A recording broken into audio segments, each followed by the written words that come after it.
Is everyone ready? Make your doors closed.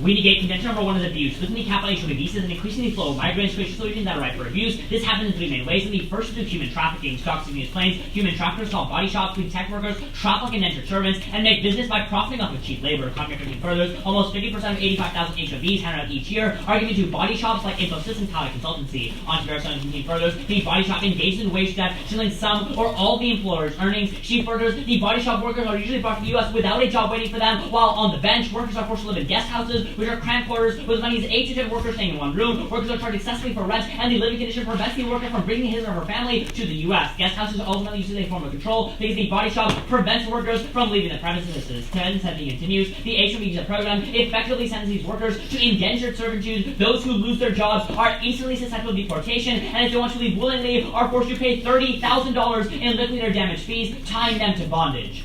The second way is H-2 visas. The affirmative claims of job growth are entirely detrimental because Robert Smith explains jobs are only made in lower paid, lower productivity, hands-on domestic services. Campbell 17 explains companies will cite this labor cap to justify growing reliance on the H-2 visa program, a guest worker program for low-skilled immigration. Thus, increasing H-1B immigration will increase H-2 visa immigration as well. Unfortunately, EPI No. 8 finds 82% of H-2 workers are abused and susceptible to labor trafficking.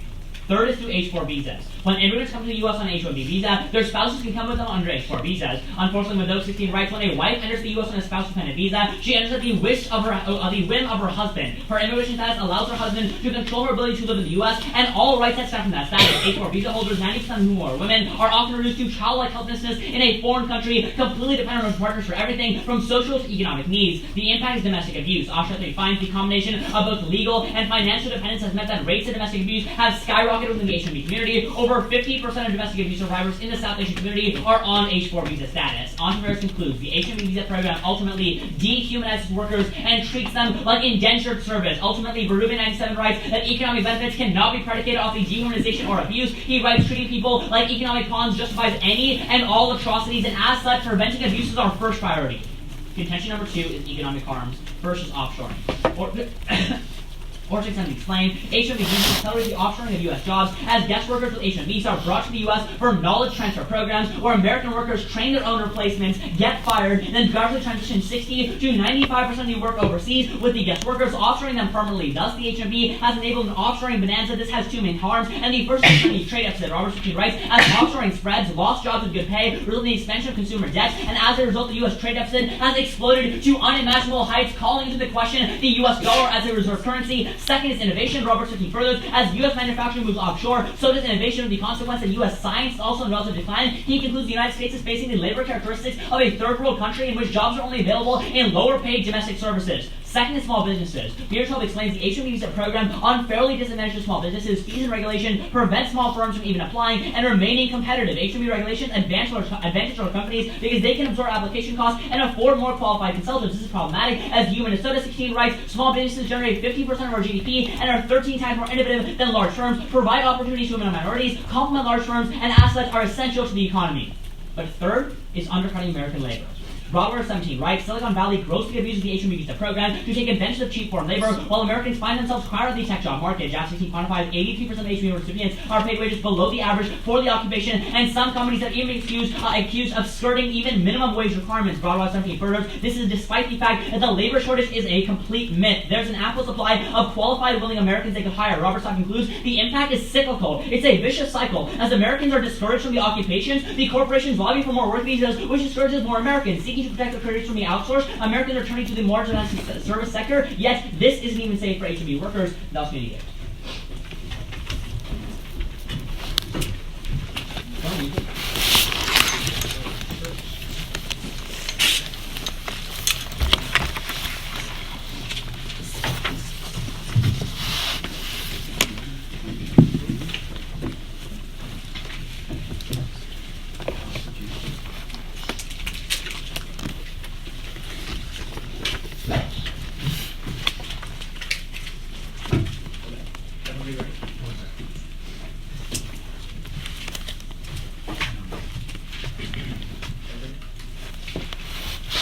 Millburn negates contention 1 is offshore. The cap on H-1B workers incentivizes work to be outsourced because when a company can acquire an H-1B worker, they outsource instead of perform the same job. James Shirk of the Heritage Foundation 08 notes that 65% of high-tech companies have expanded their hiring outside the U.S. because of the shortage of H-1B workers. Fortunately, most of these jobs end up in India. Ilya Goncharo of Agile Engine Software 17 reports that India is the largest outsourcing destination for software development. In fact, 10 times more work is outsourced to India than the second most popular destination.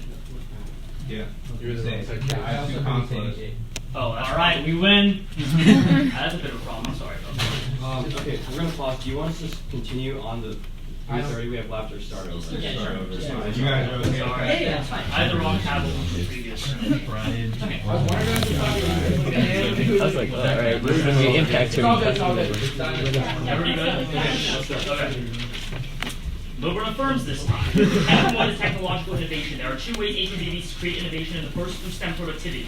America has a STEM job crisis. The new American economy found that there were 17 STEM job postings for each position hired. Fortunately, H-1B visas bring in 85,000 skilled workers each year to fill the gap. Jennifer Hunt of the Institute for the Study of Labor finds that immigrants produce patents at double the native rate, and a 1% increase in immigrant workers increases patent production by 15%.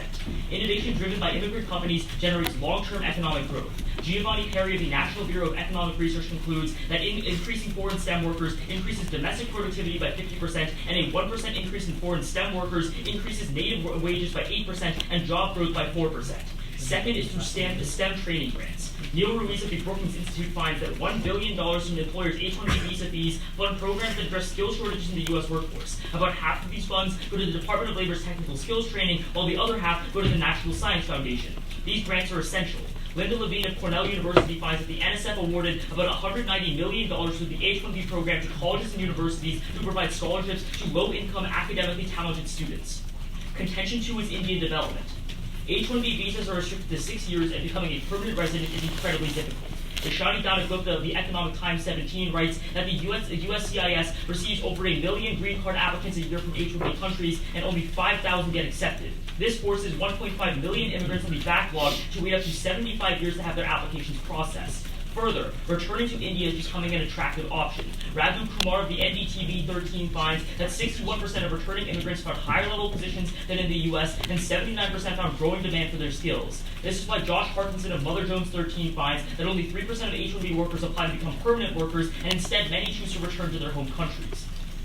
Ultimately, America's H-1B workers become India's entrepreneurs. Rajini Vaidyanathan of BBC News 11 finds that many Indians use H-1B visas to gain management experience before returning home to start their own companies, which is contributing to India becoming the fastest growing startup ecosystem in the world. Further, Vivek Bodaya of VentureBeat quantifies that over 50% of H-1B workers use connections with their American colleagues to exchange information about customers, technology, and business strategies. Joan Dayson writes in her book Pathways to Social Change that entrepreneurs and engineers are gaining new skills and high-level degrees prior to their return, which is giving them the experience necessary to run their companies well. Overall, Kumar confirms that over half of Indian returnees come back to India to start new businesses of their own. There are two ways that entrepreneurs reduce poverty, and the first is by bolstering the backbone. The Avoma Corporation finds that small businesses in India fuel the economy, employing 2/3 of India's workforce and accounting for 45% of manufacturing output. Creating startups in India increases demand for manufacturing jobs, which is critical because Partha Sen of the Delhi School of Economics explains that the only way to sustainably reduce poverty in India is through the creation of manufacturing jobs. Second is by driving innovation. Because of their experience, William Kerr of the Harvard Business School writes that Indian returnees contribute significantly more to innovation than domestic inventors do. Bindu Gupta of the Institute of Management Technology finds that Indian small businesses are incredibly innovative, with over 80% of them improving existing products and 65% producing new products. Gaurav Khan of the Center for Global Development confirms that the returning workforce is the driving force in India's rapid IT sector expansion, and the resulting growth has lowered the cost of products while increasing quality. Overall, Scott Gilmore of the Globe and Mail concludes that entrepreneurship is driving growth that will lift 1/4 of India's population out of poverty. Thus, reaffirm. Can I see the key parts for the costs? Okay. First, in condition 1, immigrants are 2 times more likely to produce patents than the native. Okay. Then I'm in contention 2, 4 parts. First, USCIS gets 1 million green cards application a year from 18B. Okay. Second, 61% of H1B or H1B immigrants return to find a growing demand for labor. Yeah. Then many Indians use the H1B to gain management experience and collaborate gain management experience. Okay. And then over 50% of H1B workers use connections and collaborations to get moved. Okay. And then two highlight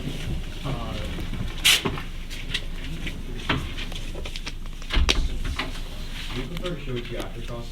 That's fine. Okay, we go for cost. Would you agree the Indian CS industry is rapidly growing? Yes. There is no, just really quick. There's extreme oversaturation in the Indian CS market. So when these workers go back, I'm just asking you a question. So when these workers go back, how can they remain competitive? When these workers go back from America to India, Yes. because they gain management experience and high-skilled work in America, which increases demand for jobs Sure. in India. But if there's oversaturation in the market, how are they supposed to be competitive? Because they have more experience and they've worked in America, while Indian companies want American workers. Can I ask you a question? Yeah, go ahead. Okay, so at the bottom of your second contention, you say that it's bad that small businesses aren't getting H-1B visas. Your entire first contention is about how H-1B visas allow exploitation. So is it bad that small businesses aren't getting them, or is it good? Yeah, you're missing the crux of the argument. The argument is at the point at which you make small businesses uncompetitive because large businesses can always cut costs So of are the they good program. or The bad? program on net is vast. They're on net bad. The program So on that net small is bad businesses because shouldn't it get- hurts small business. So no. You're saying they're on net bad because your first contention, well, you think it's true. Yeah, I think my first one. Yeah. So should small businesses get the ability to exploit H-1B workers or not? You're missing the crux of the argument. At the point at which small businesses cannot remain competitive because large firms can always absorb application costs, that means small businesses they're just not able to compete with large businesses. They die out. Large businesses increase in size, and then we get the UMN impact So on how that's not good. so that's the an reason implicit- why the program is So bad. that's an implicit concession that we're getting economic growth through H-1B visas, because if large companies get H-1B visas and use that to expand their businesses, then that means it's good for them. That's So not an an economic implicit- concession because UMN 16 writes that small businesses are more critical in the modern day No. economy. Yes, That's but- irrelevant to what I'm saying right now. When you say that these large businesses get H-1B visas and use that growth to outcompete small businesses, that is conceding that large businesses are growing as a result of H-1B Yes, visas. but I'm not conceding that's good. That's bad because Okay, UMN fine. 16 You explains can that small capture businesses are growth more if you important. want, but I'll take the concession.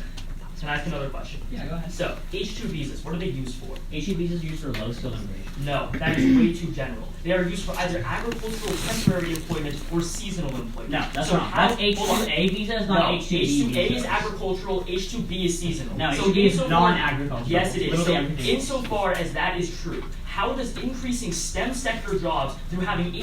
H-1B visas drive agricultural or seasonal growth? Excellent question, right? First of all, H-1B I know visas are that's for... why I asked it. Alright, so H-2 visas are created because Robert Side explains that when you increase the size of companies, the only place you make jobs So- is low skill. Let me answer the question. Domestic services. Really quickly, H-2B visas are critical because it's not for agriculture, it's also for non-agricultural work like low skill domestic Seasonal services work. and those companies. Seasonal no, not work. necessarily. So but if I make additionally, coding- that if I make seasonal coding that seasonal Hold on, I'm requirement is gonna no longer word in enforced. here. If I make That's code, fine. I was in the middle of a sentence where you cut me off, so I'm Oh, gonna finish. I'm sorry. No, don't finish. Don't finish. It's fine. It's fine, it's fine. Alright, let's do the 5 cards. Brian, do you have a question?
I'm showing the last two cards involved. This is the first one. and Is this this is the second one. the first one gain management experience and then over 50%? Yeah, I'll show you management.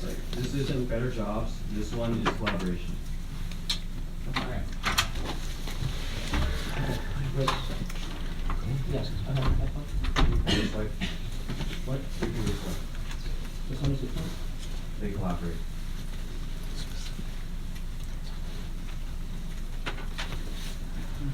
Alright. Okay, now it's that one's it. Just round it in.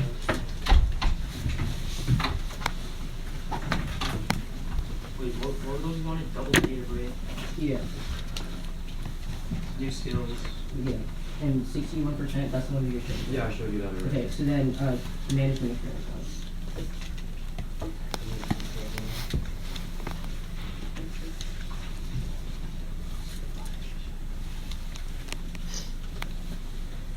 Also, could I see all spaces at the time? Yeah. Just like, you want structure that one, or it was, yeah, you can do structure.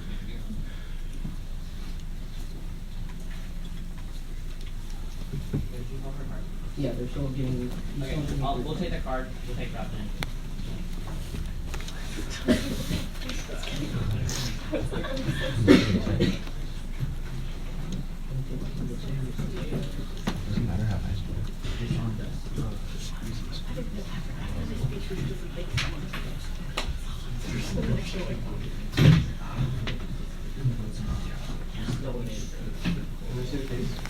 We'll take that then. Wait, what? You can We take can it- take prep at the same time. Okay, then Oh, can Or we not, not? we're using your prep time to read your case. Okay, you guys. Okay, that's fine.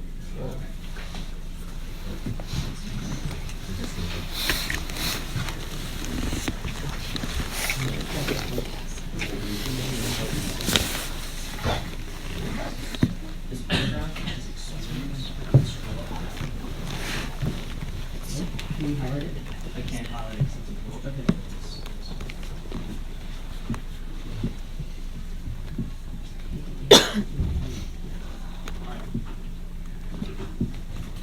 Are you guys done with all the evidence? Yeah. 28 seconds to use that under the order. Oh wait, did you show me the green cards, the UCISCS one? Oh, yeah, I'll put that up. We got a hole. That's the only one. One ball.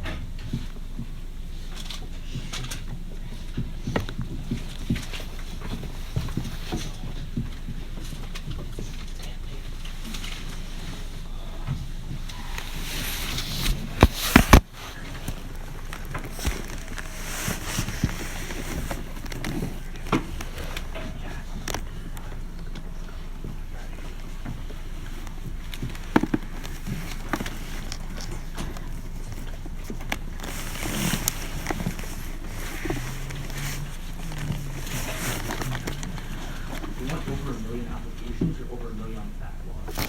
Over 1 million applications from April. No, it doesn't say from H1B, it says That's from fine then. H1B. Okay. Oh, yeah, I'll see it. Apply for H1B.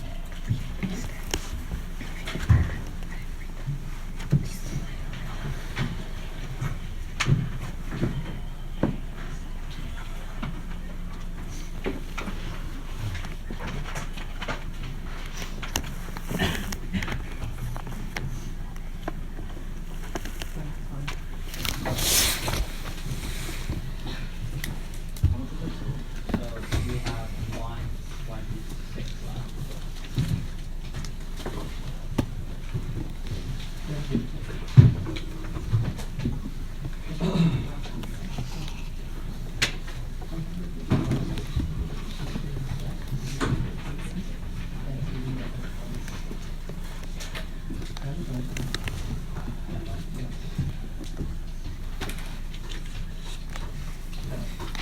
Or it's gonna be an overview on framing and then down to the case.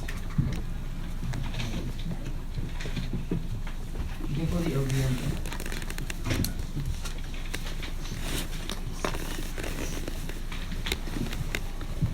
is anybody not ready? starts in the Ruby 97 finds that preventing demonization of abuse is the biggest step activity around, because if this continues, it justifies all the forms of abuse, and no economic benefits that they talk about can be predicated off of the backs of abused workers and exploitation. Exploitation is always bad, and creating the conditions in which abuse happens. For example, the abuse that we talk about in our contention 1, in order to solve for other economic problems elsewhere, is just not okay. But Ruby 97 specifies that when this happens, it justifies all the forms of abuse, because it sets a precedent that any time we need to achieve an end, like they talk about, like economic benefits, that means that any like type of means to achieve that end is justified. In this time, that means even if we win any minimal offense off of any form of abuse in our case, we automatically prerequisite any of the impacts of their case. You cannot vote for their impacts before they prove that abuse doesn't happen. That means, let's just go through the contention 1 about innovation. There's several responses here. First, turn. Matlaw 13 finds that even though guest workers are put into innovative positions, they patent less than U.S. workers and are 68% less likely to work in research and development, the main source of tech innovation. But second, you turn it again, because Byers-Wolff explains small businesses don't have the capital to use the H-1B visa system and thus are disadvantaged in the process. This is worse for innovation because UMN 16 writes from case the workers at small businesses are 13 times more likely to innovate than workers at large firms. The third, UD link, because Siemens 17 explains firms put guest workers in low-skill jobs instead of innovative jobs. That's why Doran 17 concludes that the H-1B visa program does not increase innovation. But fourth, we link better because we protect small businesses from being disadvantaged. Large companies can flood the pool with applicants for H-1B visas because they have the capital to absorb the cost of doing so. But in doing so, they leave out H-1B immigrants that these small businesses can't get, and these small businesses don't even have the capital to absorb the cost of filling the pool like the large businesses do. That means they inherently decrease innovation in their side. But then they impacted funding programs that address skill shortages right now. D-Link, Trenton 17 explains, most studies claiming America has a tech shortage are funded and manufactured by the same tech companies profiting off of the H-1B program, which means when they tell you that we need these programs to fund like education for more STEM workers in the U.S., that's not true because there is no STEM labor shortage. We don't even need to do that. In reality, Samuel Smith 13 finds that U.S. graduated 2 STEM students for every STEM job, thus voting out displaces workers. You can vote out for self-point B in our contention 2 right here. But then,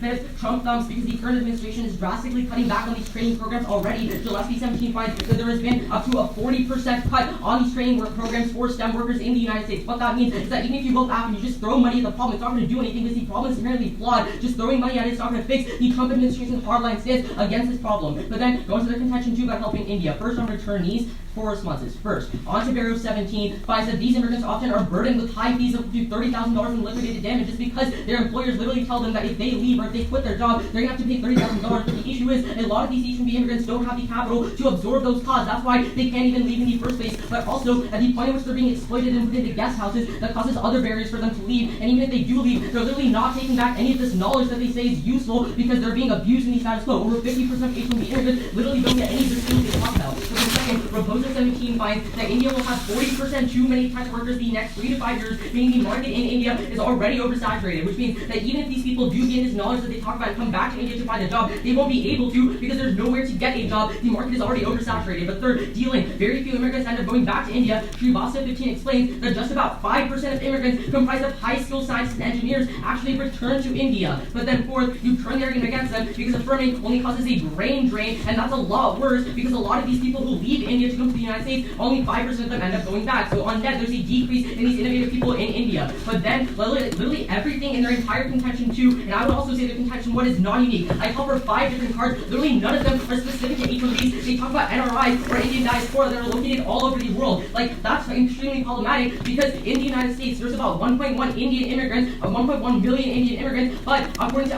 from the H-1B program, we only get 85,000 Indians per year. That's a very small amount of the total amount of Indian immigrants in the United States, let alone the amount of Indian immigrants in other countries around the world. You're still going to see their impacts manifesting even if you don't increase the quota. They don't tell you the bright line, like how much more do you have to increase innovation to cause that minimal impact that they talk about.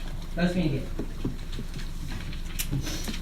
For my rebuttal, can I see 2 cards? The first one is no labor shortage. The second one is only 5% of my health.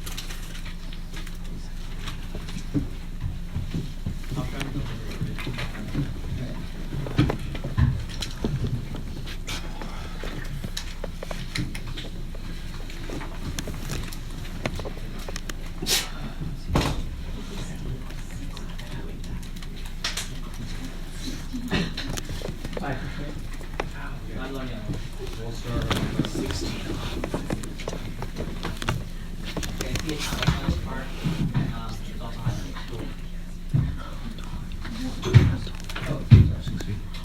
Well, actually, Brian will read this while you yes, we're going to start with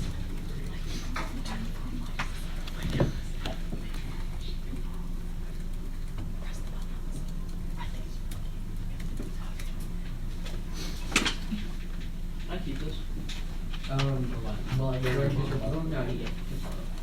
We can take prime after. Yeah. We're on 20 seconds. Can I see it in the second question?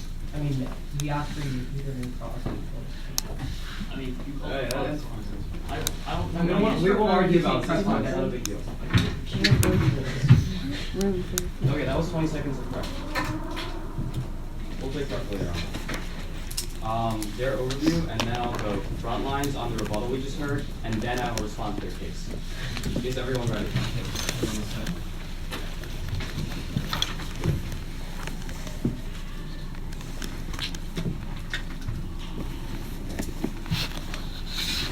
Let's start on this Berube overview. The reason why it seems so perfect that they can show like only one instance their card seems so specific to their case is because the card is literally made up. The author was a coach who one day decided to write a card for his students under a pseudonym, so that's why it seems so perfect. But even on top of that, horrible evidence ethics, we have two more ideological responses. So first of all, we would say that exploitation is also occurring in India. They can't just say it's limited to the United States. Like when I'm saying, like when people they're saying like it's okay to allow people to work under $1 a day, not develop India's IT industry, not allow these people to have a chance to come to the US, that is also fundamentally like dehumanizing. But then second of all, we would say this idea that one instance of dehumanization is enough to vote for them is a bad ideology that allows us to be complacent because any government policy is fundamentally going to oppress somebody at some level. We would say we should act to oppress the least amount of people, so if we have a policy that's on net good for people, that's still a reason to vote for us. Then on all of our responses to our first mention, they're all like rehashed of their innovation small business. It's basically rehashed of their case. I will skip it and respond to it when I get to their case. Let's go to our second contention on India. So first of all, they read this response about this idea that only like these returnees, most of them are like not going back. So their evidence that we called for is not specific to H-1Bs. The reason why our evidence is better is because we tell you that it's like specific part saying that only 3% of H-1B workers apply to work permanently. Then, more specifically, they talk about this idea that 90% of people. Sorry, give me a second. Oh yeah, they talk about this idea of brain drain, and they basically say that like most people can't get employed back in India. So this is actually reasonable for us because specifically we tell you what happens is people get higher skills in the United States, and then our card indicates that 61% get promotions when they go back home. So before they left India, they were not able to get a good job. After they left India, they get skills in the U.S. Then the Indian companies like U.S. skills, they hire them. The reason why this is also good is because we tell you on top of that, if India's skills market is tight, you turn the argument against them because 50% of people going back are entrepreneurs creating new jobs in India, so more Indians can get employed. So on top of that, you turn the argument once again. Then finally, let's go to their case.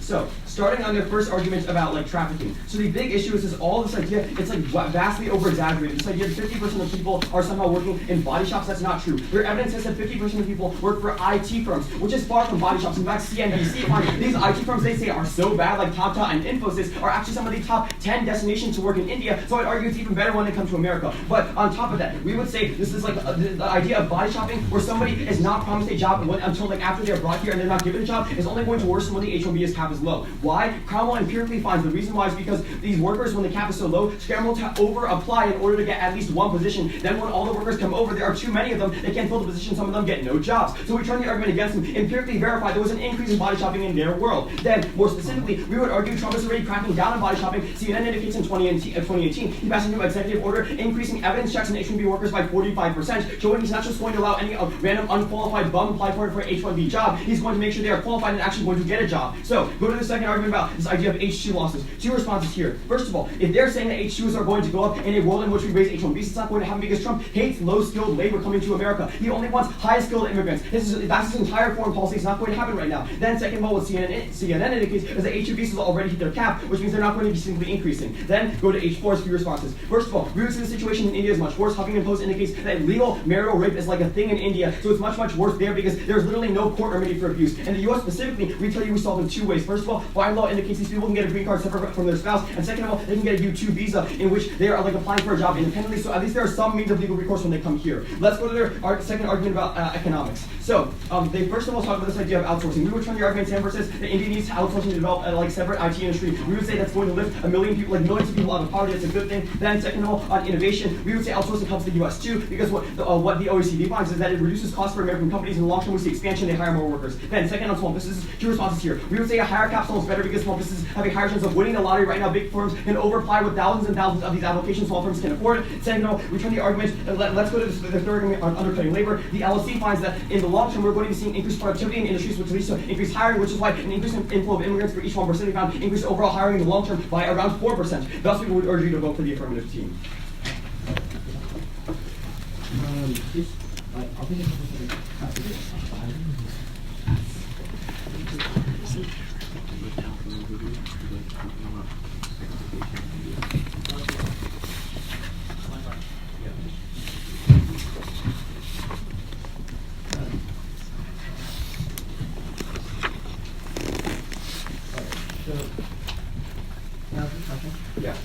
your Cromwell turn, what's Cromwell's warrant as to why body shopping increases when you're into cap? Okay, because the lower the cap is, the more firms feel like they need to scramble to get as many workers as possible to beat it. So they work, they over So apply. they feel like they need to scramble to get H-2 visas? Don't they get Not H2, sorry, H-1B H-1B? visas. Don't they try to apply for H-1B visas for profit? Yes. So like, why would raising the cap be like, oh, I don't have to apply for as many anymore? When they apply It's for not more, that you they don't have to want apply more? as many anymore. You don't have to over apply as much anymore. That's the argument. Wait, so what's the difference between over applying and just applying for more visas because I The want chance profit? that you get the visa is higher if the cap is higher. So you don't feel this need. And it's also empirically confirmed. when That they doesn't come to mean H-1B anything. If the chance that I get a visa is higher when the cap is higher, then obviously I'm going to apply for more visas. I want profit. Yeah, I think you're misconstruing our argument. No, I think you just don't explain the warrant enough. Okay. What's the warrant behind Cromwell? Why does a cap mean that these people have to like scramble for visas? Okay, Like why does I'm just raising the cap repeating stop for myself scrambling? here. Like I told you before, a company feels like they need to over apply in order to ensure they have enough workers. That's not going to happen if the cap is Okay, higher. sure. And on top of that, your logic might sound good, but it's empirically verified that when the cap was cut in half, there was a massive spike in body shopping. Cromwell's studying empirics other than just like what you're saying here. Okay, that's fine. You have Yeah, sure. So let's talk about this idea that like these H-1B workers have to pay $30,000. When does that happen? Well, that happens when they get the like job right for a body shop firm, right? The employer yes. says that if you quit or if you leave, you have to pay Before the $30,000. 6-year period, correct? Yeah, sure. So if it's after the 6-year period, can't they decide to go home? That's fine. Yeah. Well, if only 3% are applying for green card residency, wouldn't you say after the 6-year period, despite this $30,000 Okay, legal fee, yes. most are going home? Okay, first of all, I would argue that a lot, like, if the abuse here really is bad, that means that they're being trapped there. We would argue that abuse outweighs Wait. Okay, don't you think that by now Indians would realize they were being trapped there and okay. stop going? Because like these people are like masters of abuse. I think they're stupid a lot more dumber than they really are. Hang on, okay. You can't like conflate this issue, right? You're talking about like decision calculus on these Indian people know that there's abuse, they're not going to go. First of all, we still see like over hundreds of thousands of Indians still applying for H-1B visas. Wait, why are they still applying for H-1B visas? Clearly they believe the economic opportunity, the wages which are 10 times higher in America, the labor conditions which are not inherently oppressive, a government that does only cater to the rich, are good things for these Indian families. Like they've done the weight analysis, they really believe America is better. I mean, this is not a speech. Let me explain, right? What I'm telling you is they come to the United States because they have promise of getting higher wages from these companies. But the issue is the reported wages are actually a lot lower than what their what bill are they is. paying? That's Isn't why there like a $60,000 minimum? hang on. That's why Entrepreneur 17 also talks about how a lot of these employers promise these H-1B immigrants jobs that don't actually exist. What's the but when they legal come here, minimum? they get put into What's the guesswork. legal minimum wage for an H-1B worker? I mean, it depends. It's on around prevailing wage in every $60,000. What's state. the average software IT worker paid in India? Wait, okay, I don't. Wait, what's... What, no, that doesn't It matter. really, All I'm really telling you is matters. when They they paid come only to the United States- $6,000. Hang on. Huge jump. Wait, first of all, I would argue that when they come to the United States under the guise that they're getting more profit or getting more wages, but in reality they're just being Okay, so they're like, I was going to get 12 times my wage, now I'm only getting 10 times my wage. Am I really going to be that disappointed? Like, I'm still being paid 10 times more.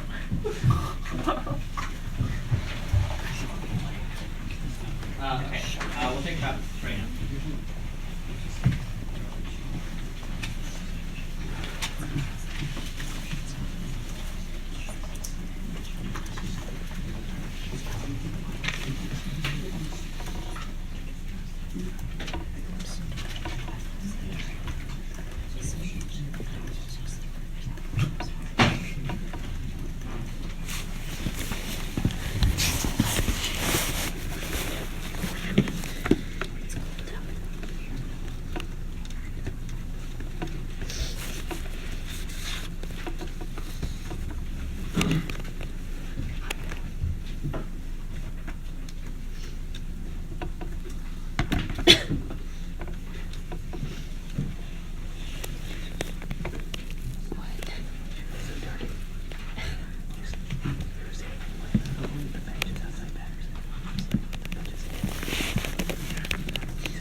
So we have 29 seconds left, I believe. That close for that. How much do you use? Like 33. No, that's wrong. Sorry. Like 1 minute and 3 seconds. Oh, we'll take those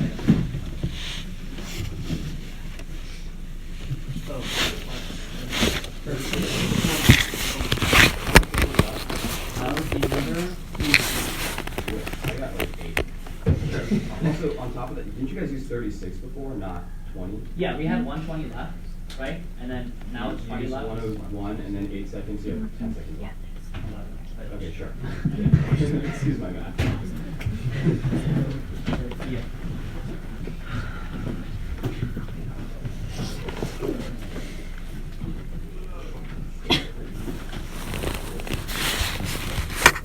Okay, overview.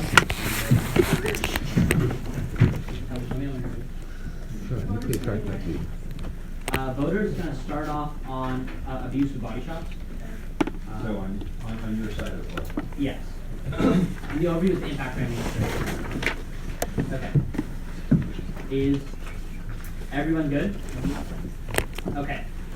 Deontology comes first. The means justify themselves. Utilitarianism justifies any atrocity. That's Anderson 04. Even if you throw a Berube, wrestling time says the same idea. We cannot predicate economic benefits of the backs of abuse workers, as this dehumanization justifies any and all atrocities. That's what we saw happen, for example, in World War II with the Nazis dehumanizing the Jewish people and having legal justification to literally kill them. This a system of ethics doesn't make any sense. Exploitation is always bad. We cannot go for anyone who abuses people as a mean to an end. Moreover, abuse is a prerequisite to poverty. When they create situations of abuse, they make poverty harder and harder to combat. When these people are exploited in the U.S. and their wages are stolen, that causes poverty. But more importantly, it's irreversible poverty because it has more inequality. Their economic benefits only help the top 1% of people. Their system of ethics doesn't make sense. When you dehumanize people, that allows you to justify all atrocities because you don't see them as human beings. So whichever side wins abuse, wins around. We win that in 4 ways, and the first is body shop. Tata Consultancy and Infosys routinely engage in body shopping. Don't let them throw the argument out. They say status quo solved. That's literally the reason you vote for the negative. Because when you vote AF, the USCIS and Department of Labor are flooded by tens of thousands of applications, and therefore enforcement is literally impossible. Crime law doesn't make any sense. When you vote for their side, body shops only become more lucrative and just increase in power. But second is domestic abuse. In India, women have legal and financial independence, but then when they come to the U.S., they lose all their rights. In the U.S., they have no legal protection because if they speak out, they're scared of being divorced, forced back to go back, and lose actual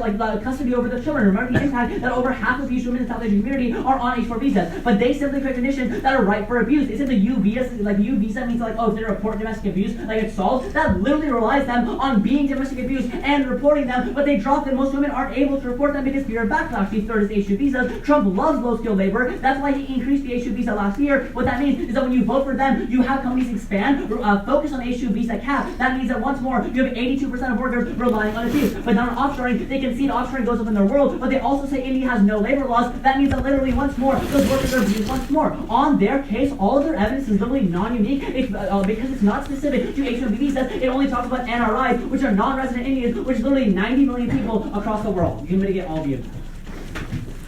Okay, when we see that Trump likes H-2 visas, Yeah. we're at yeah, and the 5% again.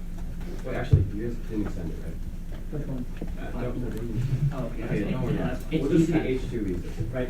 For some reason, goes over often. Oh, yeah, that's fine. I'll see the 5%. Okay, we're gonna start on the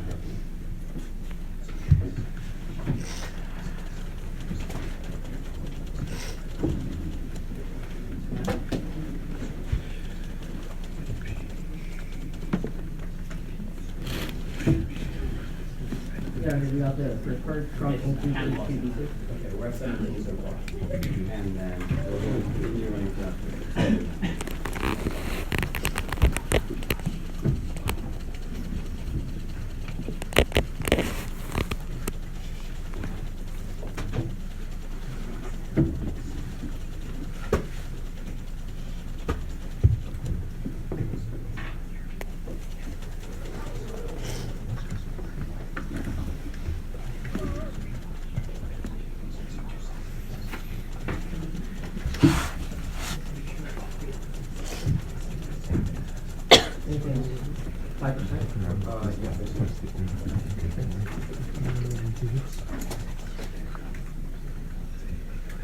Okay, we'll pause prep until we get to the next one.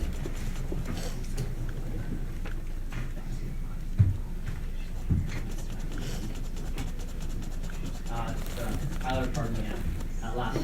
We're going to continue running prep there.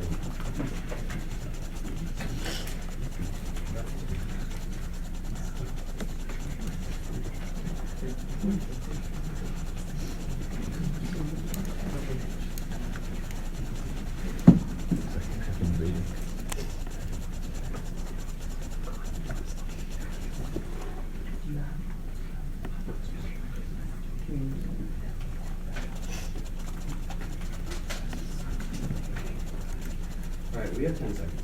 Wait, actually, Oh, so we're gonna, yeah, we're running out of seconds.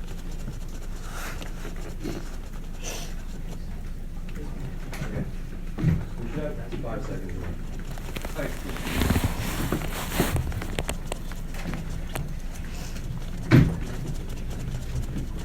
We're on framing, I'll go into the case. When you say framing, do you mean the overview or just? Yeah, the overview. You're reviewing American? yes. And then I'll sign it. Everybody ready?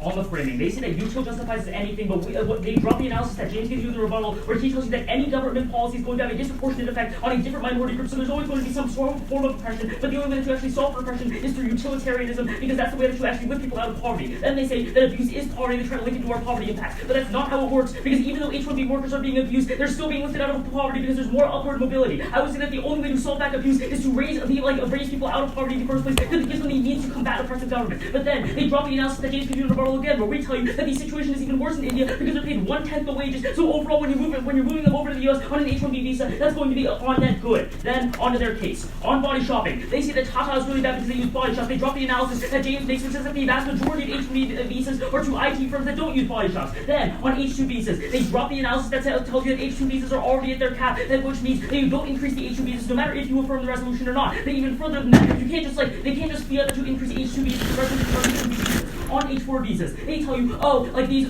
women aren't going to reach out to for legal recourse. But we tell you at least here they have the opportunity to reach out to legal recourse. While in India, two-thirds of them are abused because rape and marital abuse are legal. So overall, you're still getting the benefit of moving them over to the U.S. Then go to our case. At this point in the round, they've essentially conceded our second contention on Indian development, at which point we access the Harkinson evidence where we tell you that 97% of the H-1B workers are returning to India, and the Kumar evidence which tells you that 50% of them start new businesses in India. The only response they give you here is that only 5% of them are returning. I call their evidence, the evidence is terrible. It says that the 5% who are returning to central universities and specific examples of where they're returning to. My analysis is more specific from Harkinson, where we tell you that overall 97% of them are returning. They also concede the impact. That gives us access to the Yoma evidence where we tell you that small businesses in India are driving 45% of manufacturing demand, and the Sen evidence, which is the most important evidence in the round, where we clear that the only way to reduce poverty sustainably in India is through the creation of manufacturing jobs. The weighing is very clear. Even though H-1Bs are not perfect, you need to give these H-1B workers the opportunity to choose themselves, because they've done the weighing themselves over the generations and decided that they would rather have the situation of upward mobility from moving to the United States, even if they're going to be abused. I would say that's because the wages here are 12 times higher, there's less oppression, there's more legal recourse, and there's more upward mobility. Let them do the weighing themselves and vote for the affirmative.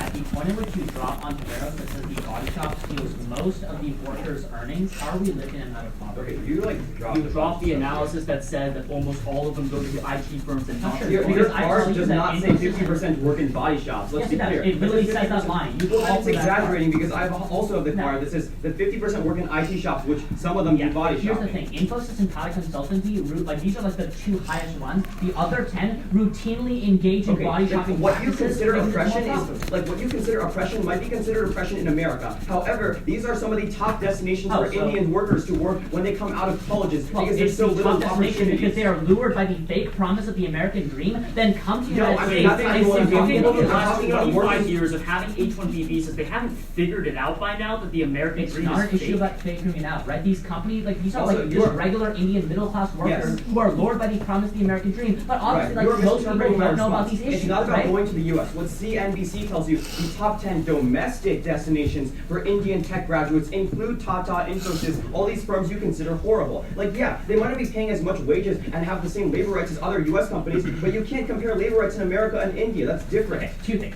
First of all, just because India has poor labor laws does not mean that you can justify making conditions for Indian workers worse in the United States. How would they be second worse of in all, the United Second States? of all, because I tell, see, the issue is, Wait, you have to do hold on, comparative let me tell you. analysis Yes, here. here's the comparative analysis, right? Even if you win in our world that Indian labor laws or whatever are bad, in your world you make abuse worse because not only do you have these poor Indian labor laws, but you also have poor American laws to add on top of Wait, that. you That can't cannot be you an can't work under US. two sets of laws at the same time. We're comparing two countries. Yes. Yeah, Our but whole like, point is that when they come here, these the laws are H-1B better. workers are either in the U.S. or in India. They don't split themselves Yes. off in half. So and you get direct through the U.S. FT, like U.S. through a specific federal government policy, you make abuse and exploitation worse in the United you also States, which drop means the on that The you make response abuse says worse. that exploitation in India is worse because they're paid 1/12 of the wages. And in on our top of that, country. you drop the response that Trump is reforming all of these corrupt practices to protect American jobs. First of all, to drop offshoring in summary, which I tell you is because You can don't see extend any offshoring offense happens. off of offshore. Yes, I It's just do. a I frontline tell you deterrent. that because labor laws are non-existent in India, what you say, Yes. and you also can see the offshoring goes up in your world, that means that more Indian workers move to, more American workers that like are Indian migrants end up moving back, and that causes like all No, these wait, issues. that's So not that's right. why When that's what we offshoring talk occurs, about. would you say they're working at better or worse jobs than before when they were working agrarian jobs? And you're, No. First of all, they weren't working agrarian jobs. They have like master's degrees and like CS. No, The issue is that when companies they're working offshore higher their level jobs with operations, better they go to, pay. yeah, but there's no labor laws in India because they're like completely unenforceable, So they non-existent. shouldn't work. No, the issue They shouldn't work is in that you make places with higher exploitation much wages. worse on two levels. Not only do you hurt American, not only do you hurt non-resident Indians by putting them in American poor situations, but you also increase the amount of workers in India and you increase the exploitative Okay, practices that's time. over there. Okay, we got 10 seconds more. Okay.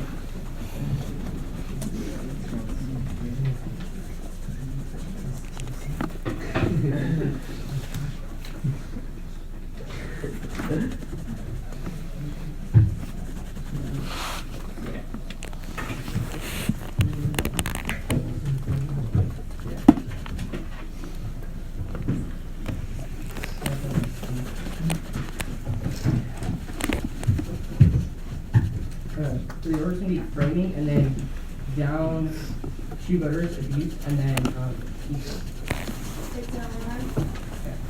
framing, abuse, Framing, abuse on your side. Yeah, on your side. Anybody not ready?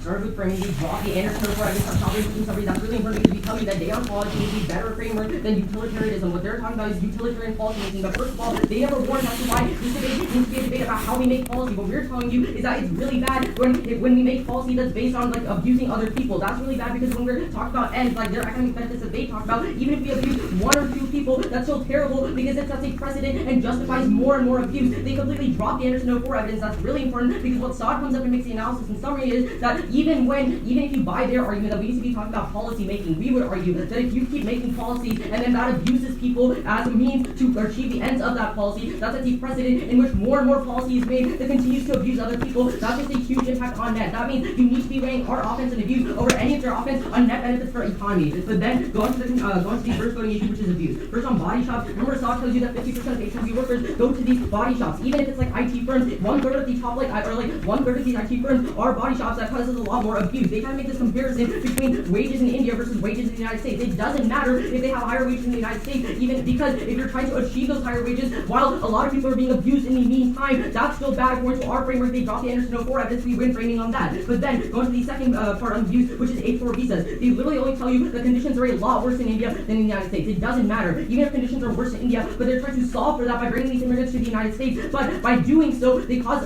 even one or two instances of abuse in which these women on H4 visas cannot get work, cannot get financial dependence and break away. That's all pretty bad. But even then, in India, these women who have degrees can break away if they suffer domestic violence because they can get a job. But here they can't under H4 visas. But then finally onto offshoring. Saad makes the analysis that offshoring goes to bad places with bad labor laws and not only causes more abuse. But they're not econ. They literally drop the analysis constantly that none of their evidence is specific to H1Bs. It talks about NRIs overall. That means even if any of their economic benefits are very minimal because it's literally 85,000 H1B immigrants in the United States compared to the 19 million Indian diaspora across the entire world. All their evidence is very small. We still outweigh on abuse that they cause, thus winning it. 5 seconds. We'll start on intro.